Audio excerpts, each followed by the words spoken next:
Miñan. Lehen partea. Lehen atala. Ni Ginean sortu nintzen, baina ez Ginea Bisaun, ez Ekuatore Ginean. Bada beste Ginea bat Konakri duena hiriburutzat. 6 herrialderekin egiten du muga. 3 esango dizkizut. Senegal, Sierra Leona eta Mali. Han gertatu nintzen sortzean. Ni Fula etniakoa naiz, eta gure hizkuntza pularra da. Baina hitz egin nezake malinkez. Susuz ere moldatzen naiz. Ginean 25 hizkuntza hitz egiten dira. Frantsesa ere bai, 26. Hori ere badakit, eskolan ikasi nuelako. Baina ni Fula naiz. Pularrez hitz guztiak dakizkit. Susuz 1000 hitz baino gehiago. Eta malinkez susuz baino pixka bat gutxiago.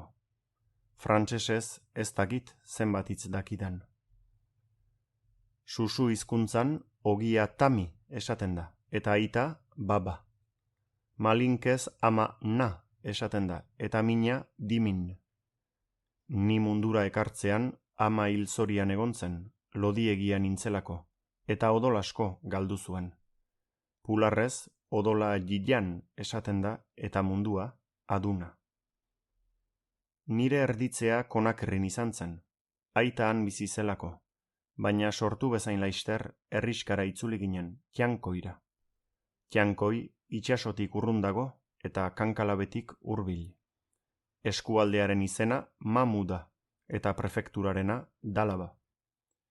Nian bizi izan nintzen 5 urtera arte, amarekin.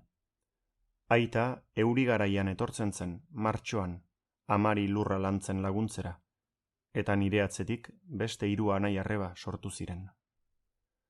Gure etxean 12 edo 13 behi genituen, eta nik amari laguntzen nion horiek gobernatzen.